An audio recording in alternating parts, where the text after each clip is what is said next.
This is the Veterinary Project Podcast, episode 006.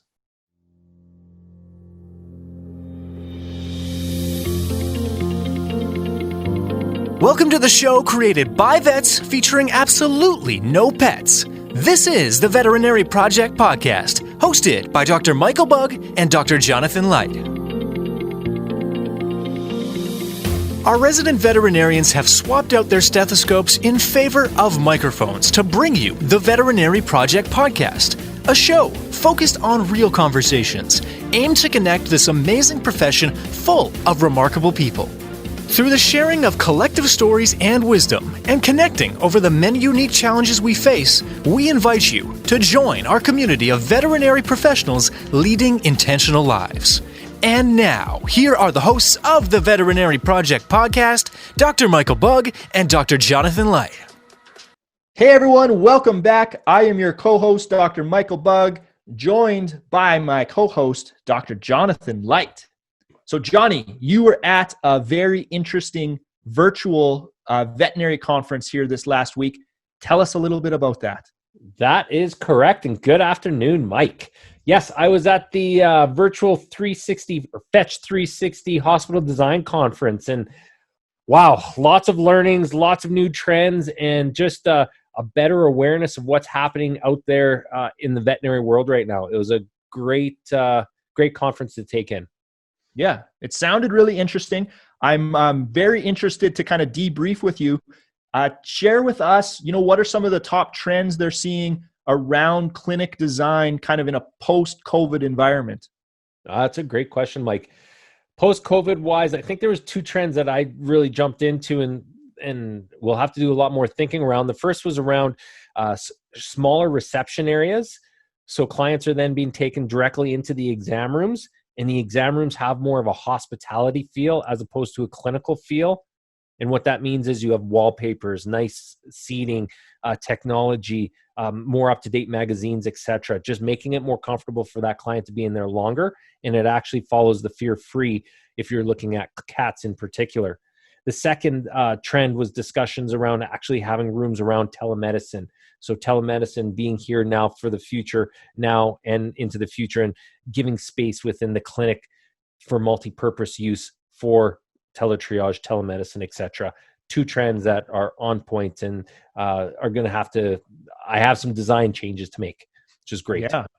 Yeah, I'm excited. I've been following along. I know you're doing some drawings up for a new project, so I'm excited to see what your final result is.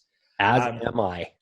So we have an amazing guest. I'm so excited because this is our very first of what we're calling our expert series. So we're bringing in various experts that we know are going to provide tremendous value to the veterinary community and honestly to anyone that catches this episode. But before we dive into that, I'm going to throw it over to you, Johnny, for our quick tip. Okay, Mike, our quick tip today, in parallel to the conversation of presence that we're going to be having later on here, is in regards to your Apple iPhone or your Android. And I bring this up because it's worked well in our family, is around screen time. In the Apple, and I'm using my Apple phone in particular, you have a mode where you can actually measure how long you're on the phone in a day, and you can set limits on your apps. So if you find yourself too much in Instagram, Facebook, all these other networking platforms, you can put limits where that will either block you or give you that warning that you're at your time limit. And for us in our family to be more present, that has been a big win for us. So my quick tip for today, go into your Android or your iPhone, get with the times. There's cool things there to help you stay on track and be present. Absolutely, Johnny. I love it. I mean, it is astonishing when I look at my screen time sometimes and I'm like, oh, wow, I need to dial that back. Correct. All right. So diving in, as I said, we have an amazing guest. With us today is Dr. Robyne Hanley-Dafoe. She is a multi-award-winning psychology and education instructor who specializes in resiliency, navigating stress and change, leadership, and personal wellness in the workplace. Described as transformational, engaging, and thought-provoking, Robyne's keynotes provide practical strategies grounded in global research and case studies that help foster resiliency within others and ourselves. Robyne is available for consultation, training, and professional development opportunities ranging from one-to-one to company-wide initiatives. And I can definitely vouch for the fact that her keynotes are transformational, engaging, and thought-provoking, because I actually had the chance to see Robyne speak in January of 2020, and it was mind-blowing. So in this conversation with Robyne, we are going to jump in at her origin story all around a car crash that she experienced. From there, we're going to dive into the 5 core competencies that make up baseline resiliency. Then we'll move into the idea of being present versus being perfect and developing that awareness around that. And then finally moving into some of the habits that you can adapt to increase and improve resiliency in your life. So without any further ado, I give you Dr. Robyne Hanley-Dafoe. All right, Robyne, I'm so excited to have you here. I've been talking to Johnny so much about having you on as a guest. For all of our listeners, I saw you speak in January of 2020 here in Saskatoon. I came running home to Rosalie, who's my wife, and was going off about, you have to hear this woman's message. She can do hard things. And it blew my mind. So can you kind of bring us up to speed on where this came in your life, this mantra that you can do hard things? Absolutely. Well, thank you both for having me here. I'm excited we've been able to connect. So just how I think about this idea about how I can do hard things. I think often when we think about performance, when we think about behavior, we think of these kind of ideas of mindsets or these kind of personal mantras that we adopt or we practice. Now, in my particular case, I don't take credit for the one that I was given, in the sense that I was raised this way. So my family immigrated from Scotland. They had quite a journey coming to Canada. And there was this kind of idea that we can do hard things is in our DNA. It's the fact that this is what our family system does. So I grew up as a little toddler in a house that was told, Robyne does hard things.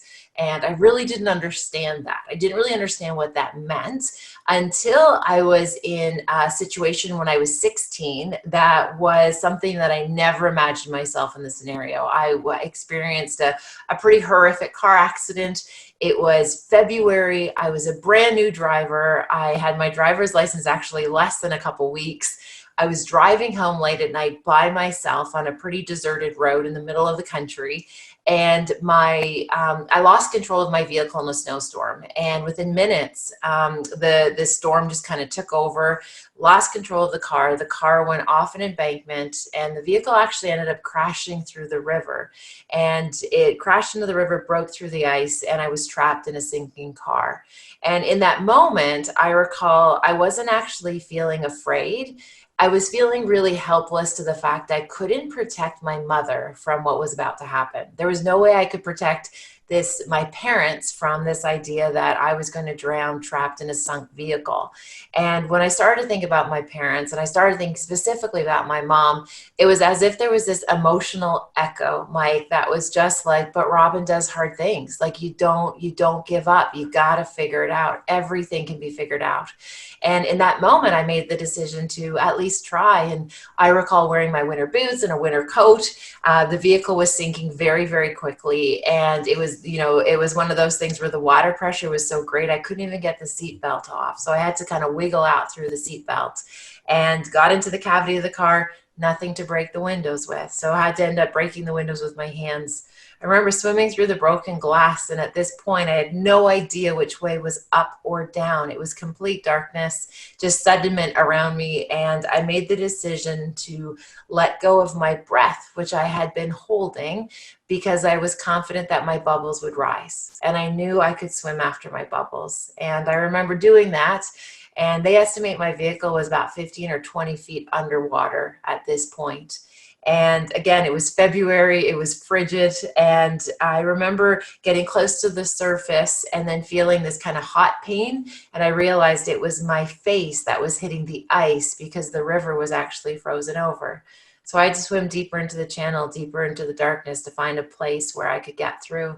And my last memory was actually getting my torso onto an ice shield. And a gentleman by the name of Joseph Todd was just a random guy in his 30s driving home that night. And he saw my car tracks go off the road.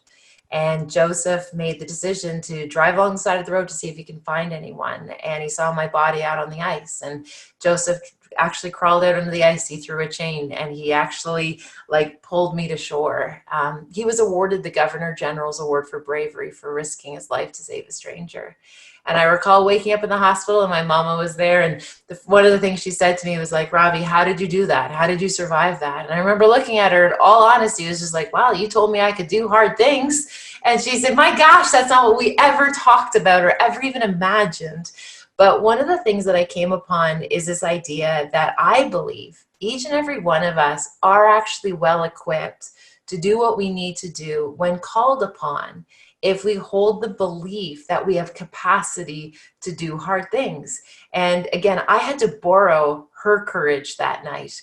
But I think that's something that's readily available to all of us and to all of our family systems and our supporters, is that we instill that belief that we're confident, despite what happens, that they're going to be able to figure it out. You trust their capacity. Wow. And I've heard that story before, and it still just hits me. A few things jump out. That's my first time hearing that. Unbelievable, Robyne. Thank you for sharing. Wow. You're welcome. It's amazing. And I mean, that's what, 8 months ago. And I think about it now, that story all the time when I'm faced with a challenge, and it puts it in that perspective. So on this episode, we're going to kind of dive into resiliency. So this is kind of your genesis that creates this life calling for you. And now you are kind of devoting your life into all things resiliency with your research.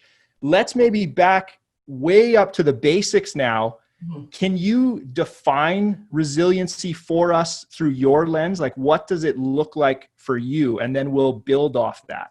Of course, that's a great question. And I'm really glad that story resonates so deeply, because I think it really speaks to the kind of this universal need that we all have to be reminded that we're well equipped. And I think that's why there has so much legacy, and why I also talk about it, just as a quick little digression, is because I don't think any act of bravery should ever be forgotten. And what Joseph did was extraordinary. And you're absolutely right. This started my kind of origin story to why I study resiliency and why I'm so confident that people are able to navigate uncertain times, navigate difficult tasks, navigate even difficult seasons like we're facing right now globally. We're not only navigating a global pandemic, we're also navigating a racial reckoning. We're navigating a complete change of things that we thought were pretty concrete. And now all of a sudden we're needing to learn new ways to do things. And what we see is that in my work, and again, working with folks all across the board, everything from, business, students, frontline health professionals, pharmacists, you name it, even our military high-performing athletes, is we see these 5 core competencies that make up essentially someone's baseline for resiliency. Where do they lean into and dig into when things get challenging? First and foremost, it's a sense of belonging. Number 1 is belonging. We need to know who is on our home team.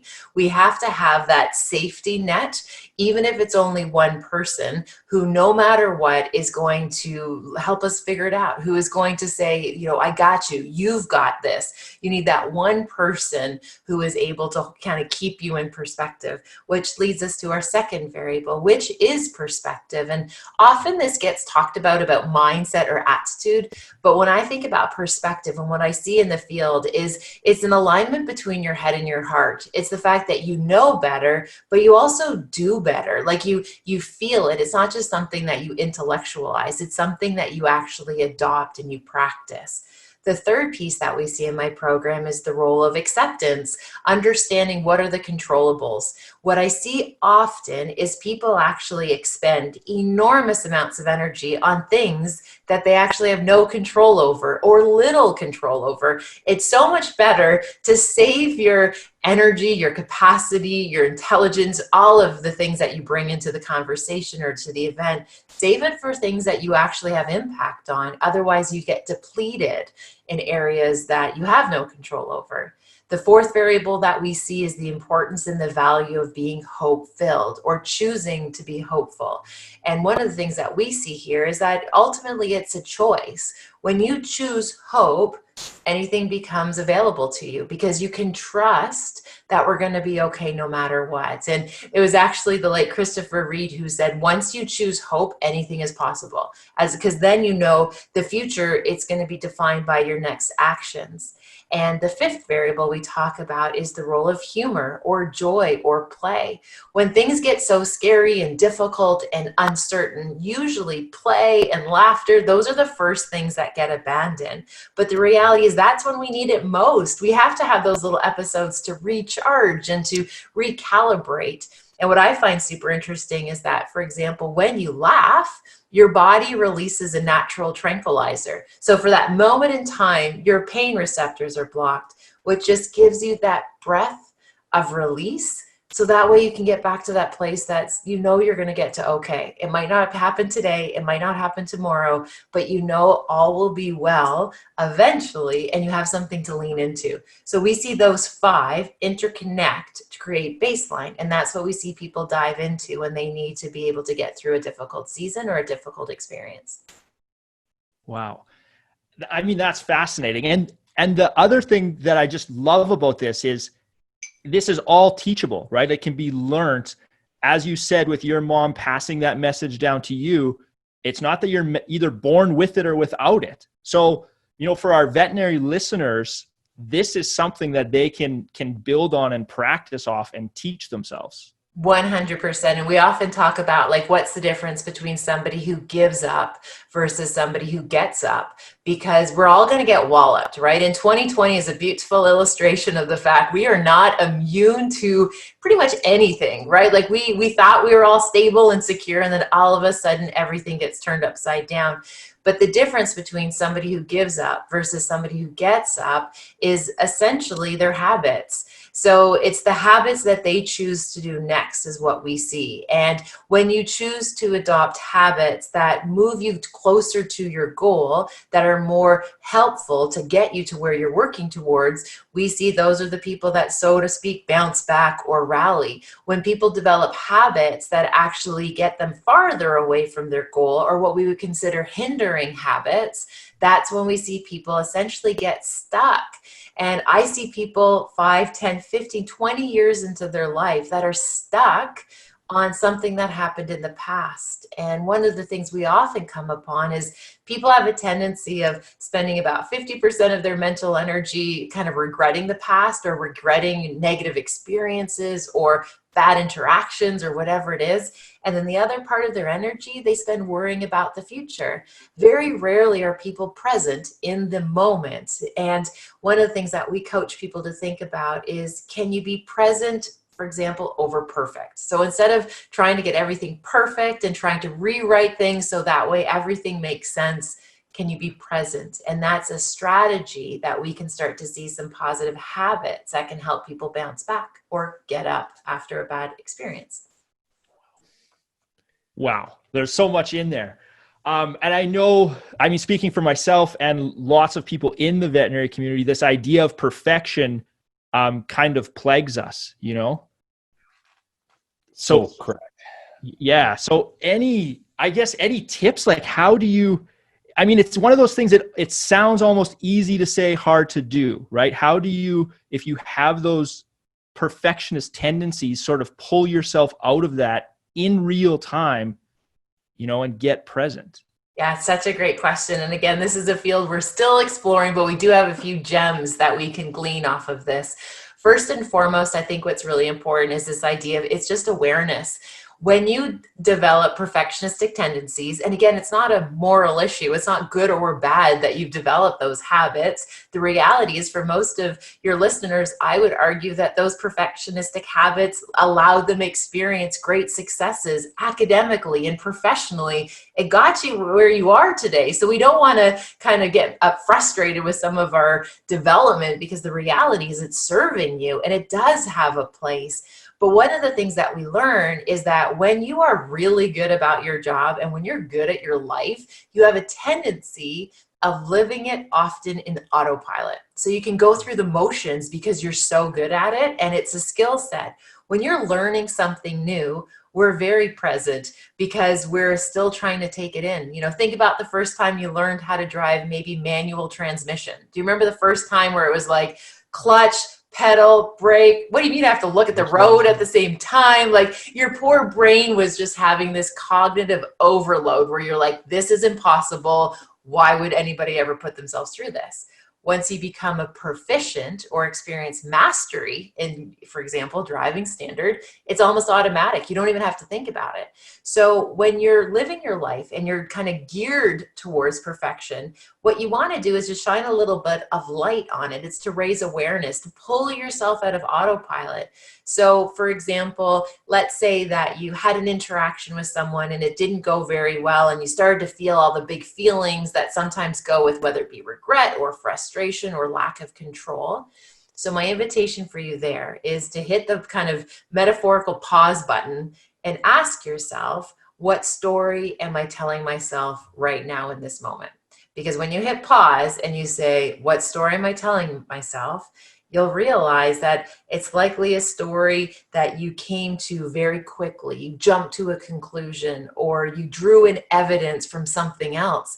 But when you actually are present and you're kind of giving yourself a wee bit of compassion and self-kindness, you'll realize the standard that we're holding ourselves to, it might be helpful in some places, but it's not always sustainable. So we want to make sure we're taking breaks, and how we do that is through awareness. Would you say, in your estimation, and I'm speaking this more to the veterinary community, there's a lot of self-judgment out there. I've not hit my 100% or my 110%. And so therefore the self-story is, I'm not good enough right now. And that then leads into further stories and further self-judgments. How do people deal with that? And sometimes I find that the self-awareness aspect isn't even there to know that they are doing that to themselves. And I can be just as guilty of that as others. Yeah, and again, that's something we see that's a tendency that we see in high performance. So it's not reserved just for veterinarians. We see that across any types of threshold or high performance. And again, I think it's important that we hold ourselves to a high standard, right? We want to make sure we're doing our best. We want to be of service to the families and the communities we're supporting. So the reality is there's a lot on the line in the work that you're doing. There's that, like, your work matters. So that increases the stakes. So when the stakes are high, it's normal to feel as though you're not doing enough. But one of the reframes I often do for people who are wondering, am I doing enough?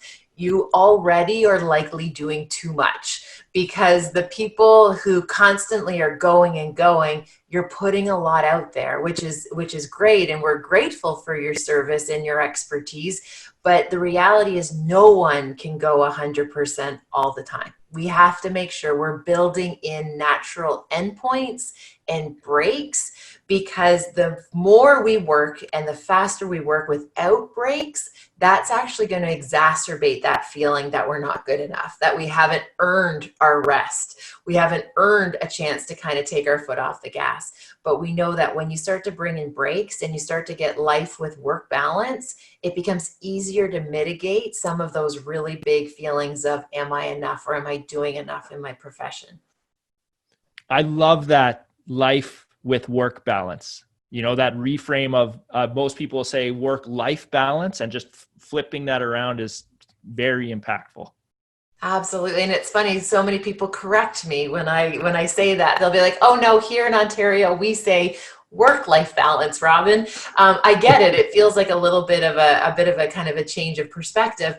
But that's what's so interesting about everyday resiliency. It's subtle shifts. We don't need life overhauls. We don't need boot camps. We don't need, like, sure, those serve a purpose, but we all don't have to like disconnect and completely do a life overhaul. It's those little micro habits that are going to help be able to maintain our endurance and our stamina to be able to keep up with the lives that we are creating. So again, those little tweaks make a big, big difference.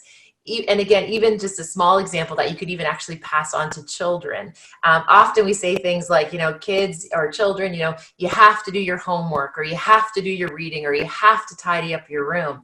If we reframe it and say, boys and girls, this morning, you get to do your homework. This morning, you get to tidy up your room. This morning, you get to go for a bike ride with your friends.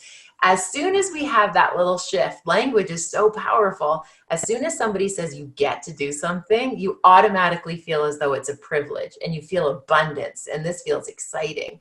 And it's amazing because the way we frame our tasks will then inform the habits that we start to adopt. And then what we'll start to see is, for example, procrastinating behavior. We'll start to see people not doing the things they want to, because very much we're creatures of comfort and creatures of privilege, right? We like to have new things and we like to stay comfortable. We're not a big fan of change or going through difficult things. Wow. Okay, there's so many places I want to go here. Holy man. Okay, I want to touch on, for me, as we bring in these habits and that, when I started out, and this was probably ego, like whether it's male ego or new starting out ego, for me, resiliency was capacity. Like, how much can I carry? Like, pile it all on. I'll take all the cases and I won't show any weakness. So how do you bring in this like awareness to take a break when everything around you is exploding? Yeah, I think what's really important, I think, again, totally normal, right? That's what happens when you're a high performer, when you're doing good work, when you actually have the capacity to do the things that you want to do. It's hard to know what your boundaries are.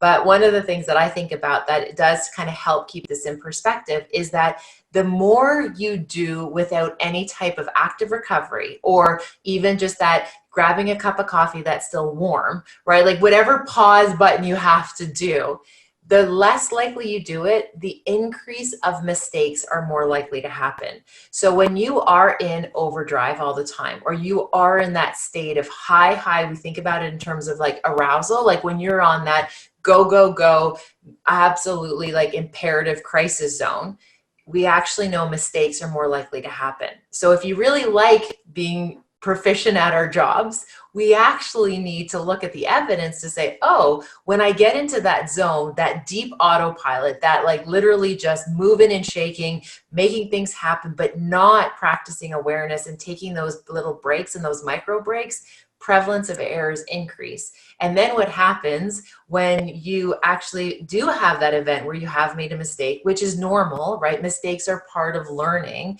You look at all of the evidence in front of you and said, like, what was I thinking? Why did I make that decision? Like, I could have done better.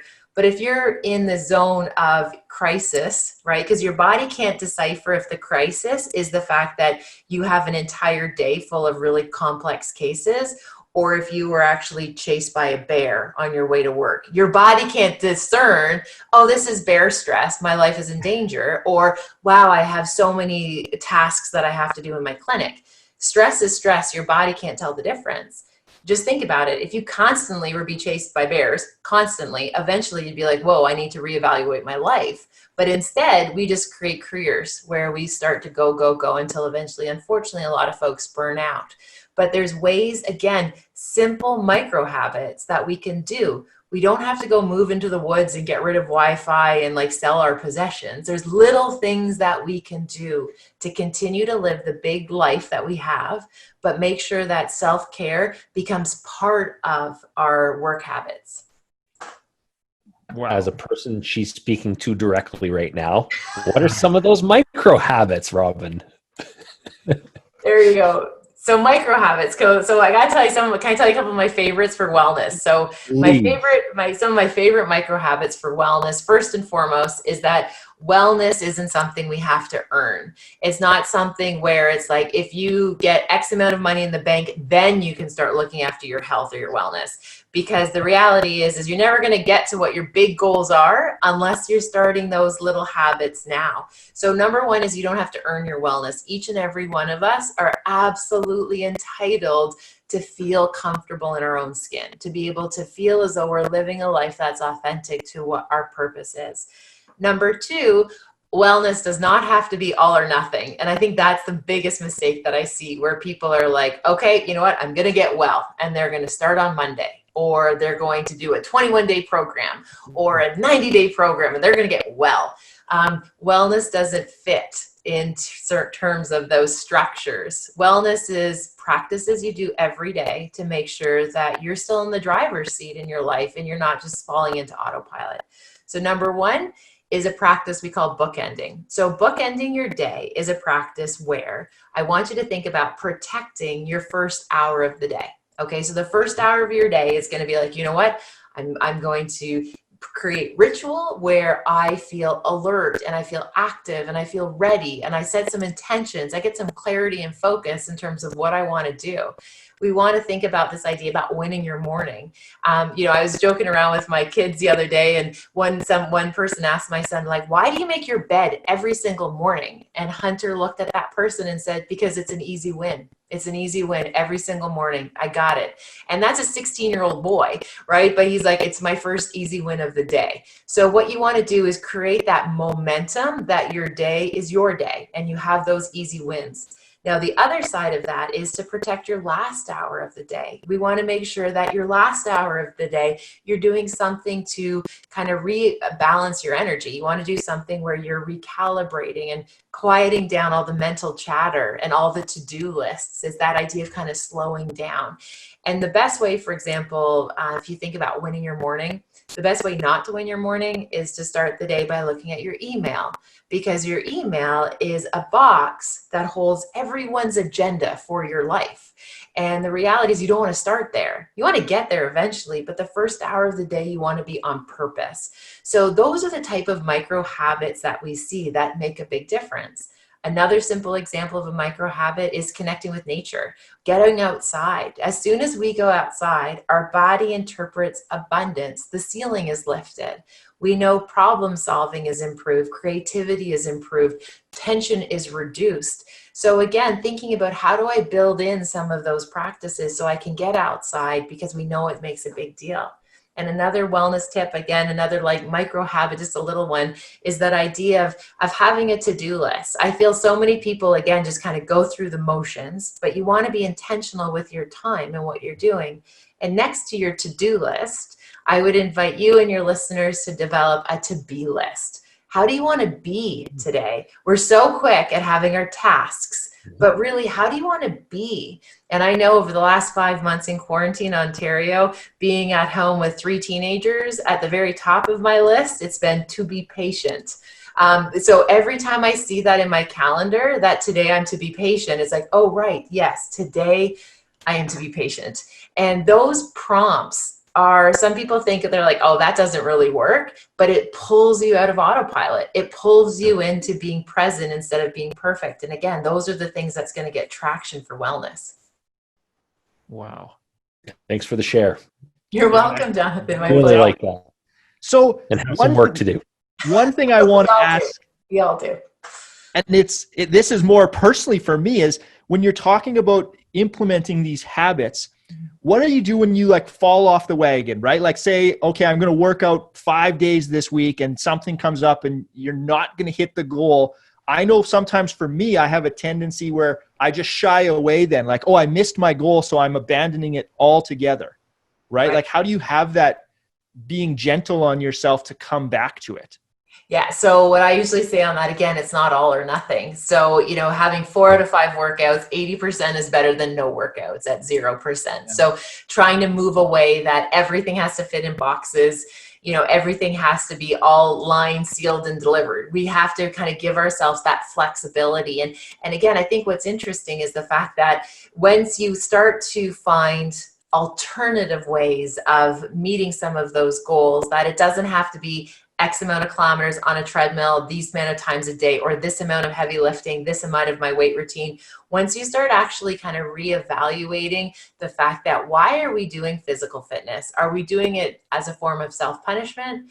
Are we doing it as food correction? Are we doing it because movement feels good? So when you start to change your outcomes in terms of why are we doing this, you start to find time to build it in. It's really hard to motivate yourself when you're about to beat yourself up in the gym, right? That's like, it's natural that you're like, oh, I can find something else to do that will not hurt the next day.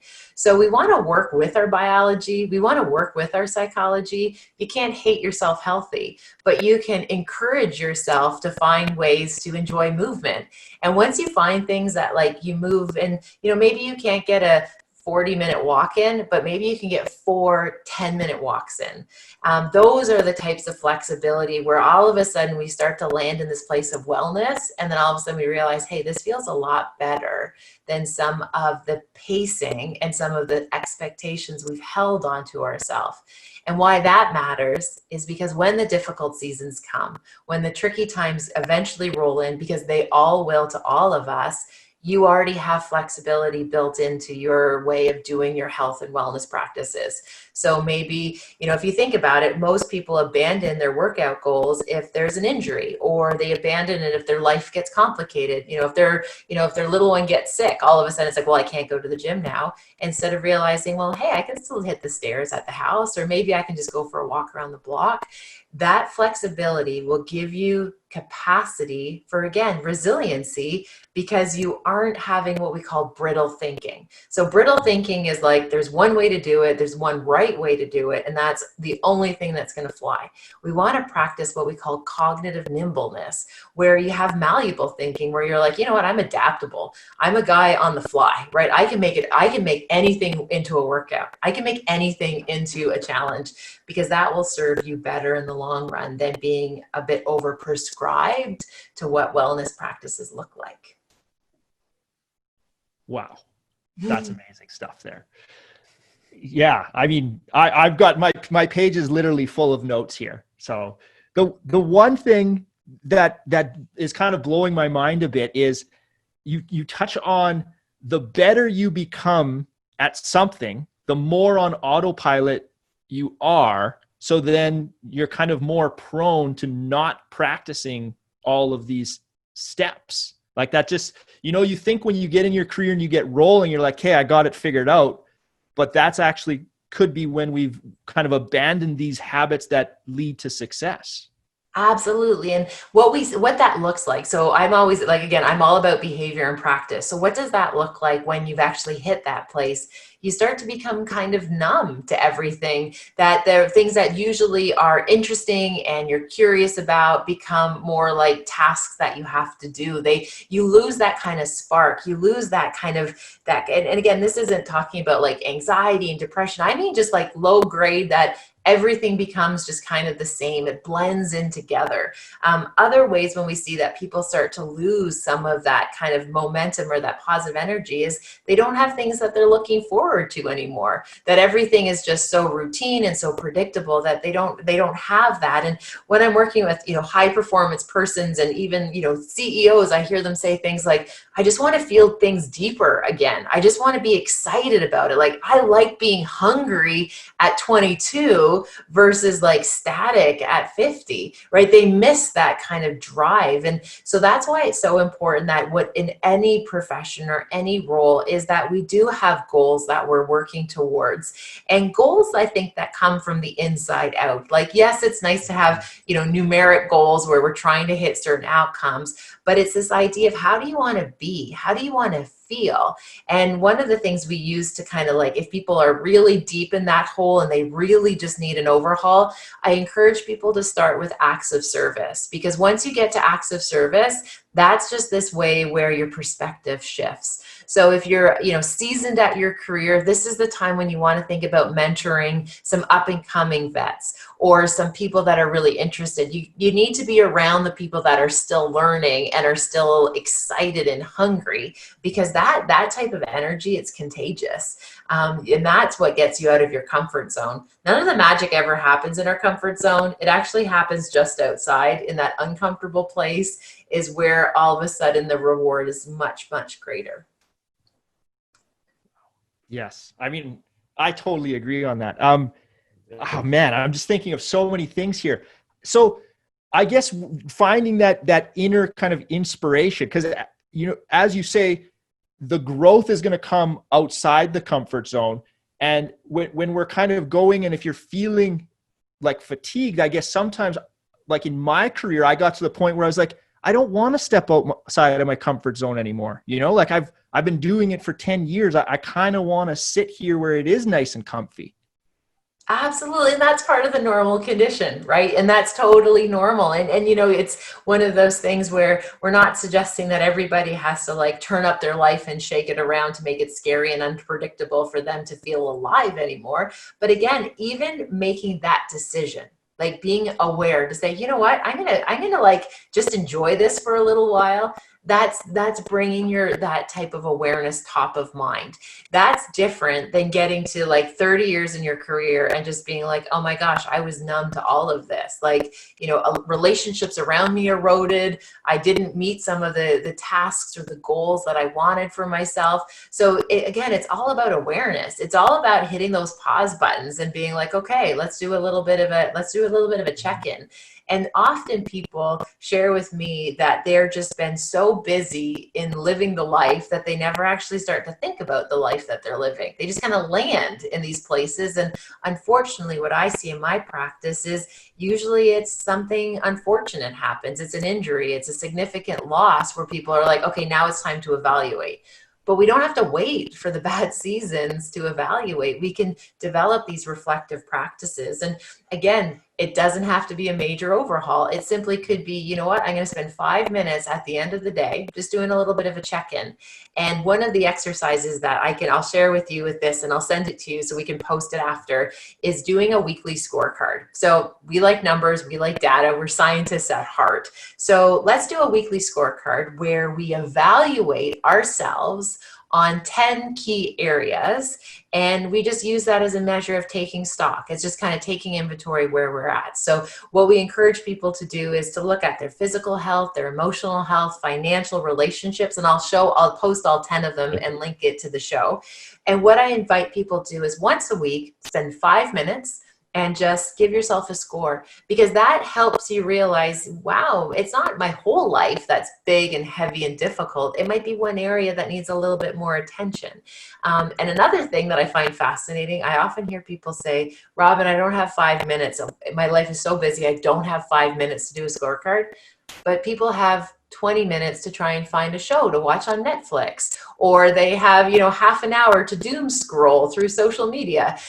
You can have 5 minutes to do a little bit of a check-in before things actually get off track too far. Wow, that's amazing. Anything to add in, Jonathan?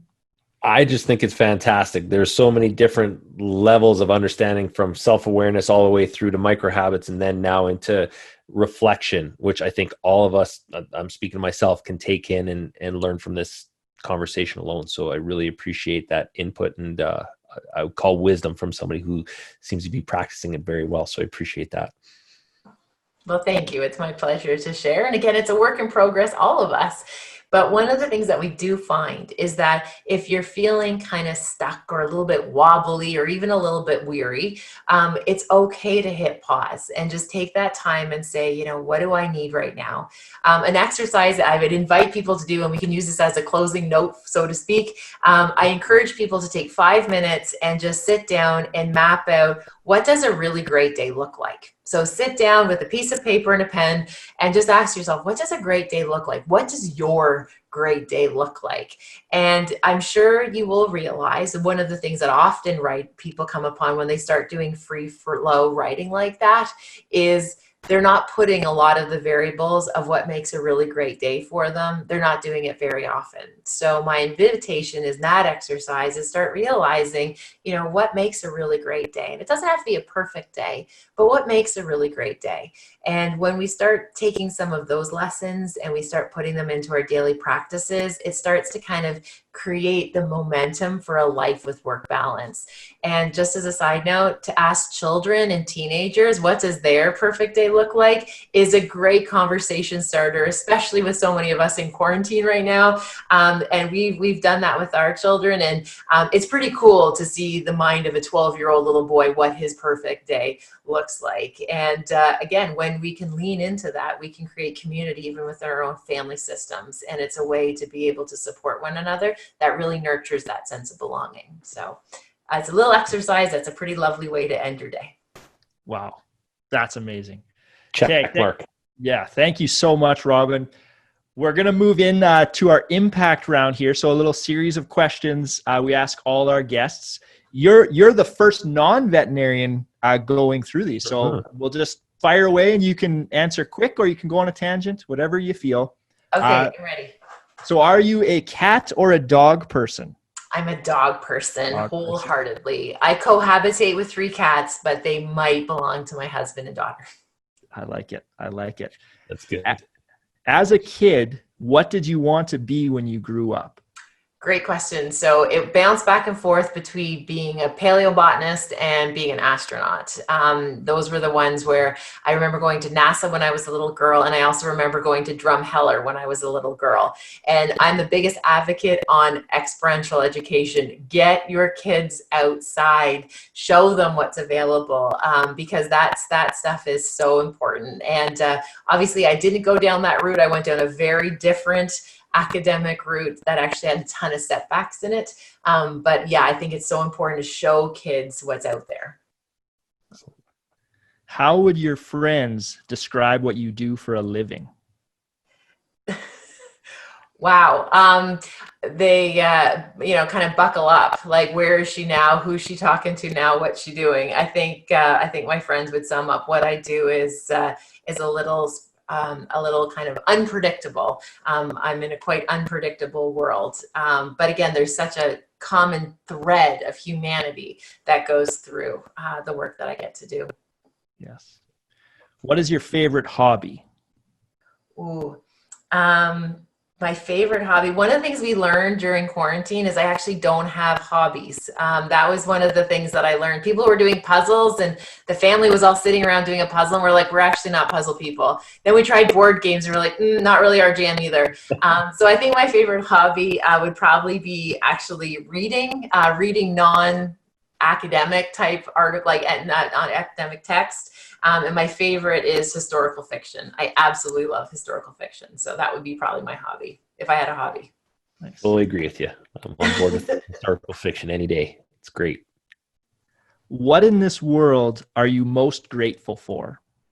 Hands down, my family. Hands down, the family and the family system that I come from. I come from a very long family of Scottish persons. I'm very proud of my ancestors. Who we are as settlers in Canada, our place in the story of Canada, I'm very grateful for, and my little tribe of 5 that I get to live with, and my children and my husband and the family that we created. By far, easy, family above all. Nice. Okay, we have one more question for you. Before we get to that, thank you so much once again. For any of our listeners that want to follow along with your work, where can they find you? Where can they reach you at? Great. So the easiest is everything just launches off my website. So it's just robynehd.ca. And Robyne is ROBYNE. There's an E hidden in there, and HD for Hanley-Dafoe, not high definition. It's hanleydafoe.ca. So Robyne HD, and then that will take you to my socials. And I welcome questions. I love fielding questions just out of the blue from folks on social media. I always make time for that. So please feel free to reach out. Fantastic. And we'll drop that in the show notes around the video. So the final word goes to you, Robyne. What message do you want to leave for the veterinary community? I think the message that I would want to leave is, as somebody who has grown up with pets and somebody who has 2 dogs and 3 wee rescue cats, the work you do is vital to families. The work that you do matters. And, it's one of those things where, we have Apollo, who's our chocolate border lab dog. We have Luna, and there is such a trust that we have because these are members of our family. So please know that you are valued, that you are recognized, and some of the work that you do, it might go unspoken a lot of the time just because people are in crisis. But what you do for our family systems and our community is so important. And I give thanks for each and every one of you for the work that you do. And clearly you do hard things because you do hard things every single day.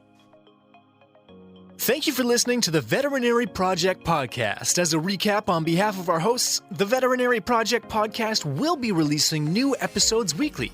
So be sure to tune in as we bring you more conversations aimed at helping you enjoy a life well lived. If you enjoyed what you heard on the show and you want to stay in the know, please like, love, and or subscribe to the podcast on the listening platform of your choosing, as we're available on all the usual suspects. If you know of others that may benefit from these conversations, we'd love it if you please share the show with them, as this will help us grow our community to reach more and more veterinary professionals. Speaking of which, if you are a veterinary professional and would like to get connected with more like-minded individuals who are joining us on this journey, please send an email to the veterinaryprojectpodcast@gmail.com, and we'll invite you to be a part of our private Facebook group. General feedback, requests for information, or perhaps requests to be a guest on the show can also be sent to the veterinaryprojectpodcast@gmail.com.